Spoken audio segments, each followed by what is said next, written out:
Amen. Good morning sa ating lahat mga kapatid. Blessed Friday. Bilis ng panahon, no? Dito po sa Asia ay Friday na. At may mga ibang bansa naman na Thursday pa lang. Salamat sa Panginoon. Sabi nila minsan, ang bilis ng araw, ano? Bilis ng panahon.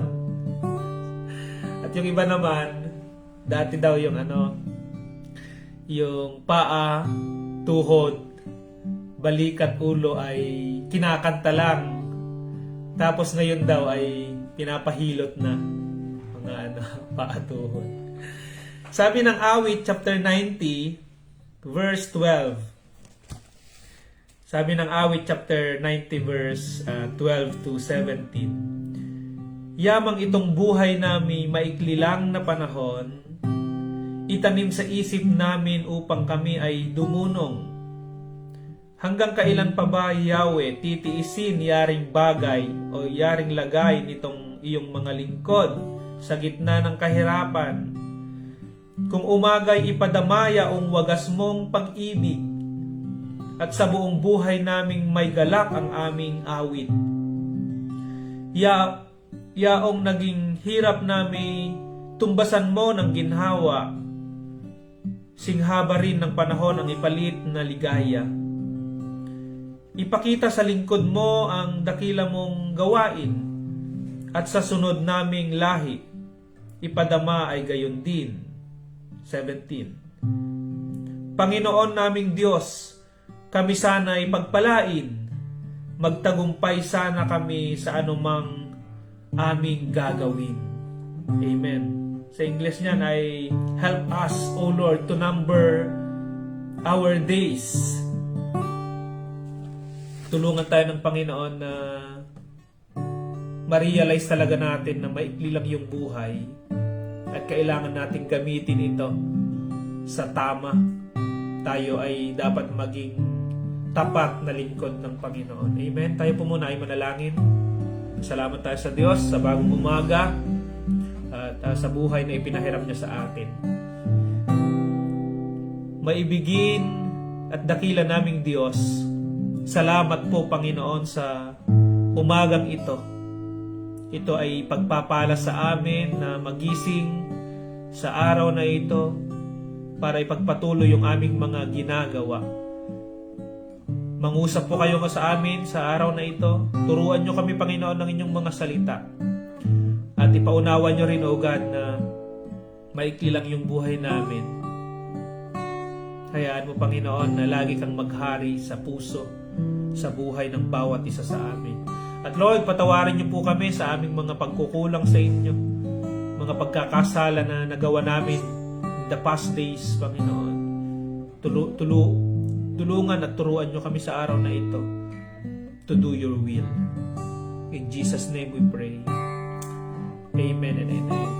Kanta muna tayo ng isang awit. Pusong dalisay.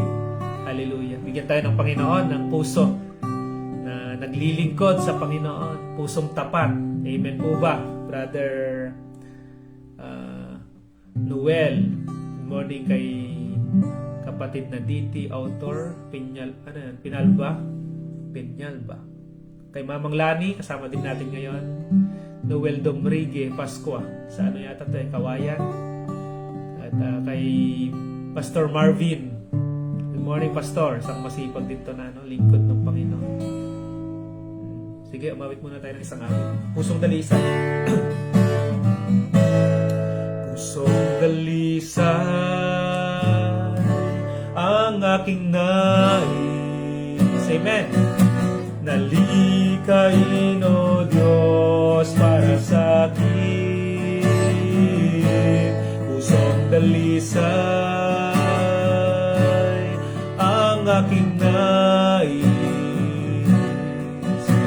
Nalikain, O Diyos, para sa akin.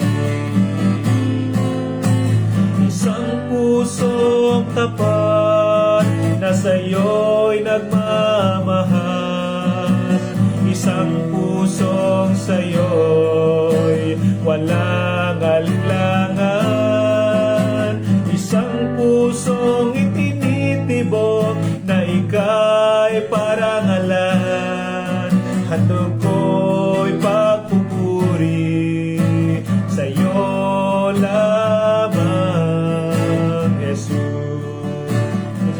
sabayin niyo ako. Pusong dalisay ang aking nais, dalikain, O Diyos, para sa akin. Pusong dalisay ang aking nais, dalikain, O Diyos, para sa akin. Isang pusong tapat na sa'yo'y nagmamahal, isang pusong sa'yo'y walang alinlangan, isang pusong itinitibok na ikaw ay parangalan. Handog ko'y pagpupuri sa'yo lamang, Jesus. Handog ko'y pagpupuri sa'yo lamang, Jesus. Amen. Yun yung ating prayer. Magkaroon tayo ng isang pusong dalisay. Amen. Bilang mga lingkod ng Panginoon ay dapat meron tayong ganon na puso. No? Pusong dalisay. Ang iyong ginagawa ay para sa Diyos at tapat. Na isa kang tapat na lingkod ng Panginoon. Purihin ang Panginoon. Muli po ay binabati namin kayo from Church of Christ Taiwan. Salamat sa Panginoon at dito rin po sa bansang Taiwan ay pabago-bago yung panahon. Ngunit yung pag-ibig ng Diyos, yung salita ng Diyos ay hindi ito nagbabago. Amen. Madami sa mundo ngayon, nagbabago, mga kaibigan, na mga tao, nagbabago, pero kung meron man tayong pagtitiwalaan na hindi nagbabago ay yun yung salita ng ating Panginoon. No? Panginoong Jesucristo ay siya noon, ngayon at magpakailanman. Good morning, Sister Ayen, no?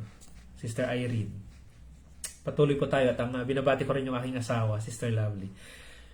Gawa chapter 14 na po tayo mga kapatid. Dumiretso na tayo ngayon dito at para makapagpatuloy na tayo. Sa Gawa chapter 14 verse 1 to 18, nabanggit na natin ito dati, na kung saan ay napakatapang yung sa Iconio ay nagpunta itong si Pablo at saka si Bernabe. At doon ay napakatapang yung kanilang pangangaral. Napakahusay. No? Kung maalala nyo dati, meron pang isang gobernador, no, na nagpatawag kay Apostol Pablo upang pakinggan yung kanyang pangangaral dahil na-amaze din ang gobernador na ito sa salita ng ating Panginoon. Nasasabik. Ganun sana din tayo, mga Kristiyano, laging sabik sa pag-aaral ng salita ng Panginoon. Yung pagkagising mo ng umaga, kukunin mo yung cellphone mo at mag-aabang ka na ng kung sino mang pastor ang gusto nyong pakinggan na mag-live. O kaya yung mag-play na kayo ng Christian music. No? May gumagawa ng ganyan po ba, mga kapatid? Amen. Alam ko meron. Pagkagising ng umaga, play na yan ng Christian music. O kaya nakikinig na siya ng mga sermon, nagpi-playback na siya sa mga devotional messages. Salamat po sa inyong mga buhay. At napakasigasig naman itong si Pablo at Bernabe, pumasok sa sinagoga ng mga Hudyo at nangaral sila. Ang nangyari pa dyan, merong lumpo na mula pagkabata siya'y lumpo, pero dahil sa kapangyarihan ng Panginoon ay gumaling siya. Ang sabi ni Pablo sa lumpo ay, tumayo ka ng tindig. Amen. At tumayo nga siya ng tindig at palukso-lukso pa nga. Amen. Naalala na natin. So, nangaral si Pablo ng may kahusayan, may katapangan, nakapagpagaling ng may sakit sa tulong ng Panginoon. Ngunit sa lahat ng ginawa nila na iyon, hindi pa rin maiiwasan yung mga mang-uusig. Amen. Here comes the mang-uusig, sabi nga eh. Tuwing andun yung pangangaral ng salita ng Panginoon, ay andun naman yung pang-uusig. No? Parang ano lang yan. Nag-decide ka na magsimba, no? Pumunta ka sa church, tapos yung mga kaibigan mo naman, yung mga nakakakilala sa'yo, ay kakantsawan ka. Sabihin na, uy, holy yarn, no? Pasimba-simba yarn. At nangyayari talaga yan sa mga Christian. At ikaw naman, na nagnanais na makapakinig ng salita ng Panginoon, nagnanais na pumunta doon sa church, ay huwag kang magpa-apekto sa mga ganong komento. Manindigan ka sa kung ano yung ipinapagawa sa iyo ng Panginoon. At nakikita mo naman na yung gagawin mo na pagpunta doon sa church ay isang mabuting bagay. Amen? Ito ay magdudulot sa iyo ng kabutihan. Kaya napaka-normal na magsalita sila sa iyo, kantsawan ka, o ano man yung sabihin, usigin ka. Napaka-normal yan. Sila yun eh. Wala na tayong magagawa doon, kundi, no, sa part na yun, kundi sa part natin ay ipanalangin naman natin sila. Alam niyo, pag nakakilala din yan sa Panginoon, magpapatotoo rin yan. Sasabihin niya rin, dati si kinakantsaman ko. No? Kaya, sa mga nangangaral naman ng salita ng Panginoon, tuloy lang. Amen. Darating din yung araw talaga ng bawat isa ay makakakilala. Good morning po kapatid na Josefina. Meron din dito si Fidelina. Kapatid na Fidelina Salvador. Salamat sa inyong mga buhay. Sister Eileen, andyan na rin. O, si Brother Arthur Jeric. Ayan, Brother Arthur, magpatuloy sa Panginoon. Ang buhay namin dito, sa buhay ng mga OFW ay talagang kailangang mag-focus sa salita ng Panginoon. Kahit saan man naman tayong mundo kahit saan tayong bansa, na kung saan ay yung influence ng environment natin ay hindi na maganda. Sabi rin ng Bible na yan na ang mundong ito ay pasama na ng pasama. Kaya tayong mga Kristiyano naman, kailangan nating manatili sa itinuturo ng Biblia tungkol sa pamumuhay bilang isang lingkod ng Panginoon. Ang title natin sa umagang ito ay ang naglilingkod ay tapat dapat. Amen. Dapat meron sa puso yung katapatan sa paglilingkod, hindi yung kapag ikaw ay nahirapan o kapag ikaw ay inusig ay susuko ka na. No? Ang isang lingkod o ang naglilingkod ay whatever situation, anuman yung mga bato. Alam nyo minsan kasi, yung nakakita na kayo ng mangga. Yan, mangga. Kapag yung mangga ay madami siyang bunga, binabato yan ng mga tao na dumadaan. Amen po ba? Yung mangga na walang bunga, bakit mo babatuhin yun? Wala kang mapapala doon. Yung mangga na may bunga, babatuhin yun ng mga tao para sa ganun ay mahulog yung makakuha sila on the tree. No? Makuha nila yung bunga siguro, mga ganun. No? Kaya kapag ikaw ay binabato, ibig sabihin kasi nun, mabunga ka. Amen po ba? Sige. Tingnan natin yung buhay ni Apostle Paul at saka ni Bernabe. Binabato din sila. Alam nyo kasi naman, nagbahagi sila ng salita ng Panginoon, nagpagaling sila ng may sakit, madaming sumampalataya sa Panginoon dahil sa kanilang pangangaral. Verse 19, Gawa chapter 14 verse 19 to 20. Kita nyo to.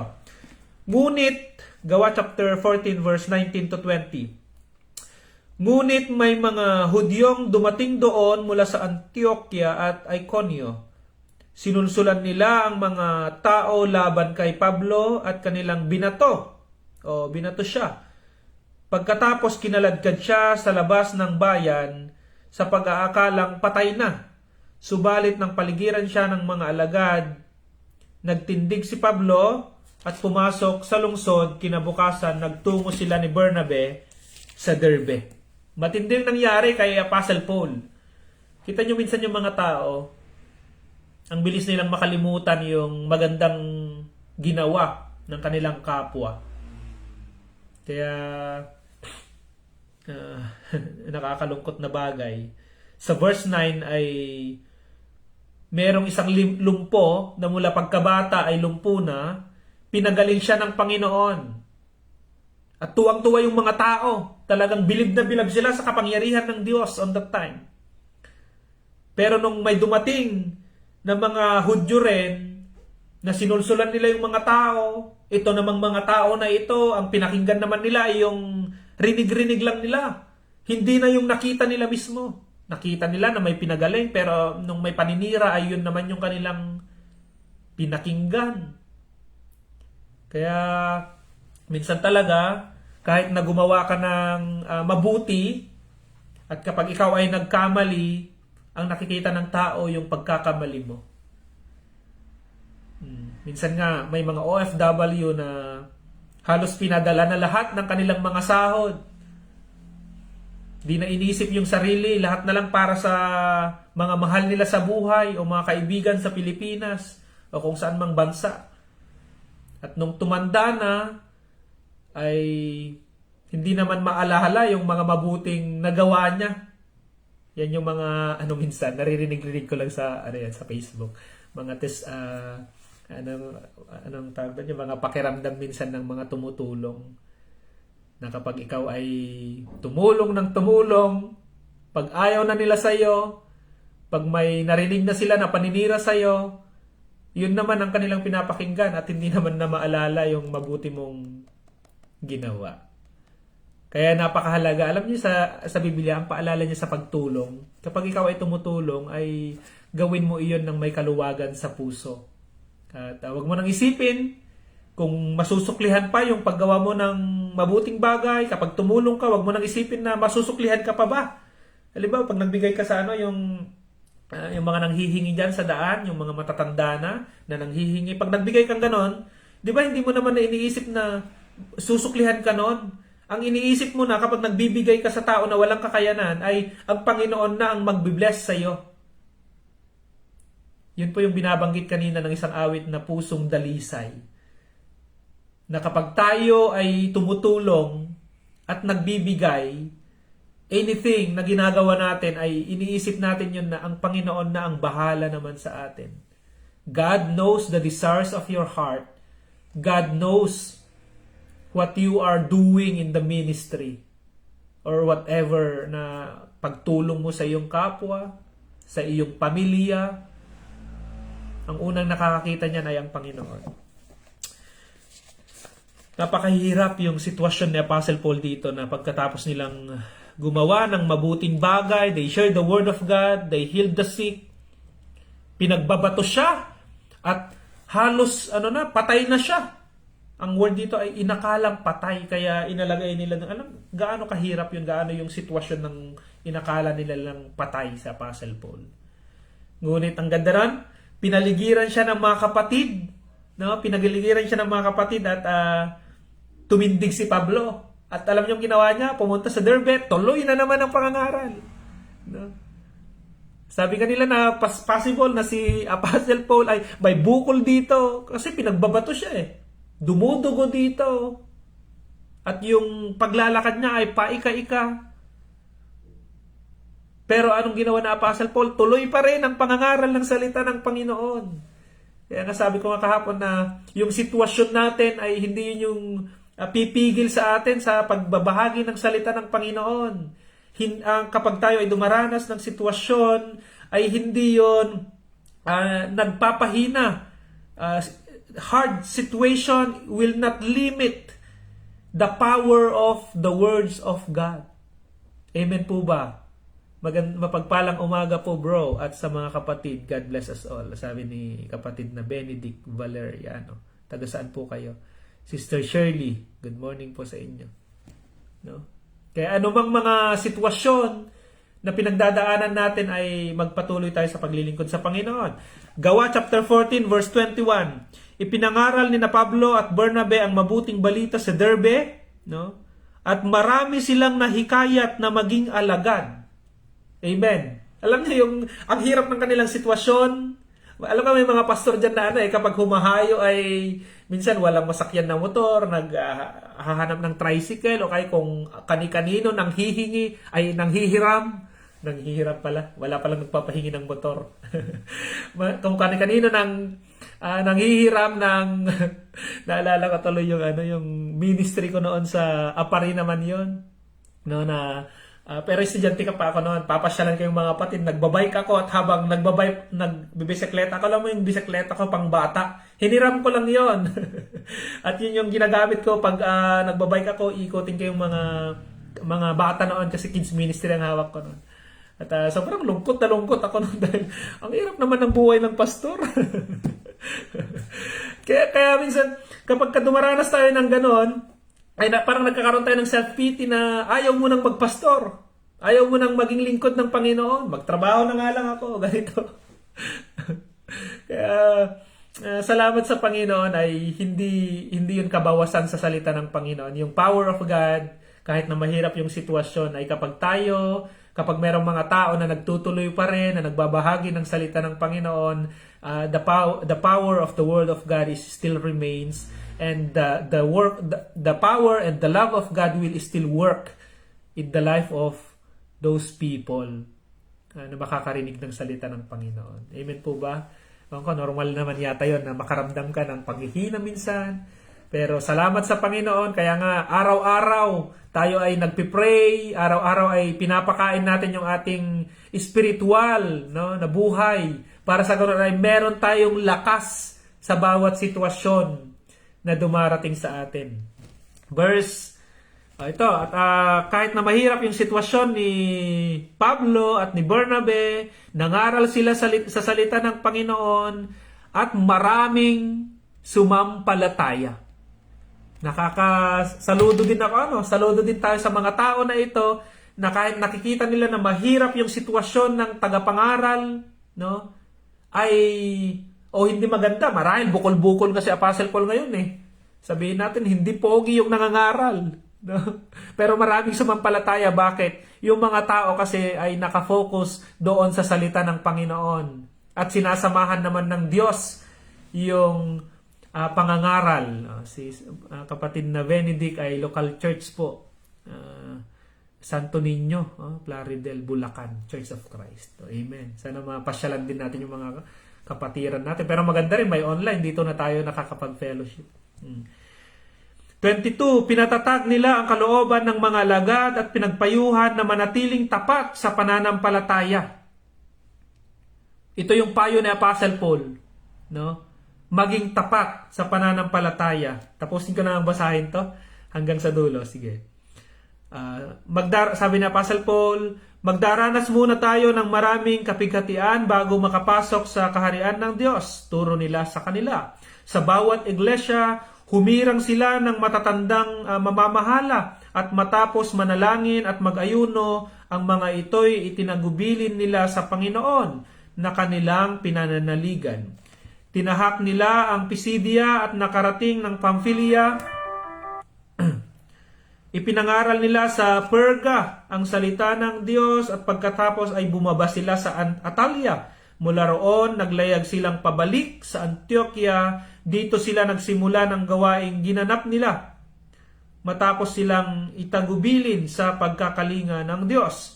Pagdating doon, tinipon nila ang mga kaanib sa iglesia at isinalaysay ang lahat ng ginawa ng Diyos sa pamamagitan nila at kung paanong binuksan niya ang daan upang makapanampalataya ang mga hintil, no, at mahabang panahon silang nanatili roon kasama ng mga alagad. Salamat sa Panginoon.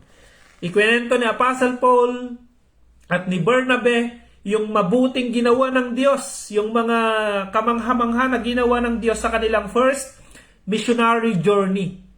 Kaya ito yung ito yung mga missionaries noon na naglalakbay sila at gumagastos rin sila, nahihirapan din sila, nalalayo din sila sa kanilang mga pamilya, may mga sakripisyo din silang ginagawa, ngunit alang-alang sa salita ng Panginoon, may bahagi yung salita ng Diyos ay ginampanan nila yung kanilang tungkulin. Napaka ganda naman na ginampanan nila yung kanilang tungkulin. Mga kapatid, hindi lang pastor yung may gampanin sa loob ng church. Bawat isa sa atin ay meron tayong mga roles, mga gampanin sa loob ng church. At ang tanong sa atin ng Panginoon ay, ikaw ba ay tapat na gumagampan sa iyong tungkulin? Sa mga naglilingkod sa bayan, kayo po ba ay tapat na naglilingkod sa bayan? Ang inyo po bang motibo sa pagtakbo bilang mga opisyal, mga lingkod bayan ay talaga bang ang hangarin ninyo'y makatulong sa bayan, makapaglingkod sa bayan, at kapag ganyan ay pagpapalain kayo ng Diyos? Alam ng Diyos yan. At yun namang mga hindi maganda ang motibo sa paglilingkod sa bayan. No? Tulad sa Old Testament noon, may mga hari na mayayabang eh. No? At iba yung hangarin nila. Gusto nila sila ay mataniyag. Pinarusahan sila ng Panginoon. Merong isang hari na matay. Inuod hanggang sa namatay. No? Meron ding isang hari na tinanggal siya sa pesto at naging namuhay siya na parang hayop sa kagubatan. Kaya ang Panginoon natatahak niya kung ano yung desire ng ating puso. Kaya maganda yung term na lingkod bayan. Yan, lingkod bayan. Sila ay naglilingkod sa bayan. At sa church naman, ganun din. Kahit saan naman tayo ay dapat tapat tayo na naglilingkod. Pagtatakbo siguro ako bilang isang president. Wow. Ayun yung magiging yung kataga. Ang lingkod ay tapat dapat. Amen. Dapat tapat tayo. Kasi para sa ating mga kababayan, para naman worth it yung kanilang pagpili sa atin, dapat maging tapat tayo. Ano ba yung tapat na lingkod? Matthew chapter 24 verse 45 to 50. Last na nga lang po ito. Napaparami na ako ng kwento. Salamat sa fellowship, sa umagang ito, sa pakikiisa mga kapatid. Praise the Lord. Matthew chapter 24 verse 45. Ang tapat at di tapat na alipin. Matthew chapter 24 verse 45 to 51. Ang tapat at matalinong alipin ang siyang pinapamahala ng kanyang Panginoon sa ibang mga alipin upang bigyan sila ng kanilang pagkain sa karampatang panahon. Mapalad ang aliping iyon kapag dinatnan siyang gumagawa ng gayon sa pagbabalik ng kanyang Panginoon. 47. Sinasabi ko sa inyo, pamamahalain siya ng kanyang Panginoon sa lahat ng kanyang ari-arian. Ngunit kung masama ang aliping iyon, sasabihin niya sa sarili, matagal pa naman bago bumalik ang aking Panginoon. At sisimulang bugbugin ng kanyang mga kapwa alipin at makipagkainan at makipag-inuman sa mga lasenggo. Babalik ang Panginoon ng aliping iyon sa araw na hindi niya inaasahan at sa oras na hindi niya alam. Buong higpit na parurusahan siya ng Panginoon at isasama sa mga mapag-imbabaw. Dooy tatangis siya at mangangalit ang kanyang ngipin. Ang mabuting alipin daw mga kapatid, naghahanda. Ang masamang alipin, iniisip niya na matagal pa naman ang pagbalik ng kanyang alipin. Ibig sabihin nun ay itong masamang alipin na ito, akala niya ay walang nakakakita sa kanya. No, matagal pa yung kanyang boss na babalik sa kanya, kaya kung ano-anong gagawin niya sa mga ari-arian ng kanyang bossing. No? At nakikipag-inuman, nang bubugbog siya ng kanyang mga kapwa alipin. At darating naman yung Panginoon, yung kanyang amo sa araw na hindi niya inaasahan, at makikita yung kanyang ginagawa, paparusahan siya ngayon. Dapat anytime, tapat ang isang alipin sa kanyang pinuno. Dapat lahat ng lingkod, may nakakakita man o wala,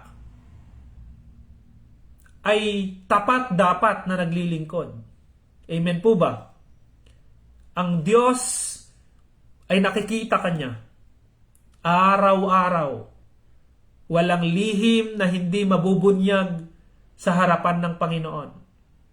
Bilang isang lingkod ng Panginoon, nasaan man tayo, dapat tayo ay tapat sa Panginoon, nananalangin ka araw-araw, nagbabasa ka ng salita ng Panginoon, tinutulungan mo yung sarili mo na lumago. Kasi itong katawan natin is God's temple.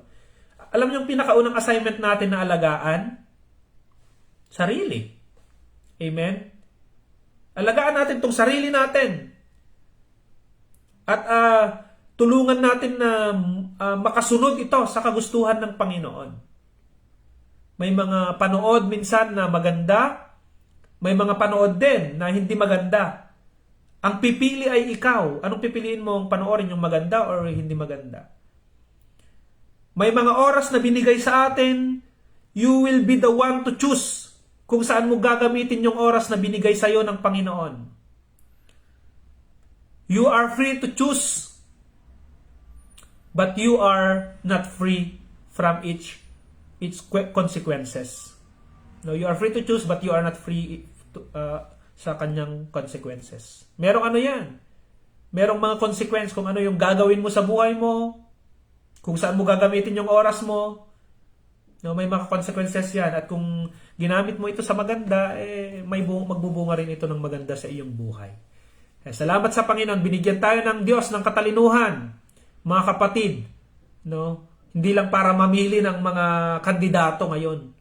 Kasi may mga post na ganyan May isip naman kami. May talino naman kami para pumili ng gusto namin na kandidato. Tama po yun. At meron din tayong isip. Meron din tayong kakayanan na piliing gumawa ng mabuti. At lagi nating titignan na yung ating ginagawa ay para sa Diyos. Amen. Salamat sa Panginoon. Salamat sa pakikiisa ngayon mga kapatid. At nawa itong mga salita ng Panginoon ay tumimo sa ating puso. Hindi lang ito napapakinggan, isinasabuhay. Amen, mga kapatid, isinasabuhay. Kahit isa lang na napakinggan nyo ngayon, na natutunan nyo dito sa ating pag-aaral ng salita ng Panginoon, kahit isa lang yan. Sa dami ng mga sinabi ni Pastor AJ, ay isa lang yung tumimo sa iyong puso at naitanim sa iyong puso at isa sa pamuhay mo ito, ay magandang bagay na yon. At bukas naman ay another one. Hanggang sa unti-unti, binabago ka na ng Panginoon, di ba? Binabago niya ako araw-araw. Binabago niya ako araw-araw. Ngayon, bukas at kailanman, ang pag-ibig niya ay laging wagas. Awit yun Amen. Patuloy po tayong baguhin ng Panginoon at palaguin niya tayo sa ating mga salita. Purihin ang Diyos. God bless you mga kapatid. Ano man ang inyong pinagkakabalahan ngayon, nasaan man kayo, ano man yung mga pagsubok na inyong pinagdaraanan ngayon, kasama ninyo ang Diyos, hindi kayo iiwan ng Diyos, hindi kayo pababayaan ng Diyos, at yung pagpapala ng Diyos ay laging sagana, yung pag-ibig ng Diyos ay laging tapat. Huwag po kayong aalis sa piling ng Panginoon dahil kung meron mang maganda na lugar na ating kalalagayan ay yun yung lugar na kasama natin ang Panginoon. Salamat sa Diyos. Tayo po ay manalangin. Dakilang Diyos na makapangyarihan sa lahat, Lord, salamat sa love ninyo sa amin. Salamat, Panginoon, sa paggabay nyo sa amin, sa inyong mga salita, O God. Thank you for all the things you've done in our life. Thank you for the forgiveness, O God. Thank you for your guidance, O God. Thank you for our families. Thank you for our friends. Thank you for the salvation you've given to us. Mabuti po kayong Diyos. Maaasahan kayong Diyos. At muli ay alam ninyo yung desire ng bawat isa na lingkod ninyo, Panginoon. Pagpalain niyo po silang lahat. Maging yung mga nangunguna sa bawat iglesia, sa bawat churches, saan mang sulok ng mundo, pagpalain niyo sila. Mga kapatiran namin, Panginoon, under the body of Christ, mga church, Panginoon, mga simbahan na ikaw, Panginoong Hesus, ang itinataas, pagpalain niyo po sila. Anumang pangalan ng kanilang mga church, Panginoon. Ito man ay Church of Christ, Door of Faith, Amazing Grace, Panginoon. At GIL, Panginoon, anumang mga Church of God, O God, at anumang mga pangalan ng mga churches na yan, na yung mga andyaan sa mga organization na yan ay kayo, Panginoong Yesus, ang itinataas. Sila po ay mga kabalikat namin sa paglilingkod. Lord, darating ang panahon, haharap kami sa inyong luklukan. Hindi nyo tatanungin kung ano yung pangalan ng church namin na kinabibilangan namin, Panginoon. Ang tatanungin nyo ay kung ano yung ginawa namin nung kami ay nabubuhay pa. At ang bawat isa ay magbibigay sulit sa inyong harapan, Panginoon. At sasabihin nyo naman sa amin, well done, my good and faithful servant. Salamat, O God. Pagpalain nyo ang bawat isa sa araw na ito at tulungan nyo kami na makasunod sa inyong kalooban. Ano man yung mga prayers ng mga kapatid ko ngayon, Panginoon, nakikita nyo po yan, naririnig nyo po yan, at kayo po ang sasagot sa aming mga prayers, Panginoon. Thank you, Lord. In Jesus' name we pray. Amen and amen. Praise the Lord. Blessed Friday. O, yung mga teacher dyan. Last day. O may brigada. Ay, ano ba ngayon? Hindi ko na alam ngayon yung pasukan sa Pilipinas at ang mga bakasyon na ba ngayon? Brigada eskwela na yata. Salamat sa Panginoon at ano man yung inyong gawin nyo lagi ito na merong katapatan at laging piliing maglingkod sa Panginoon. Oy, kasama din natin yan si Ate Lorna. Mga kasama ko dati sa sa ministry sa San Guillermo. Si Ate Lorna, si Ma'am Roda.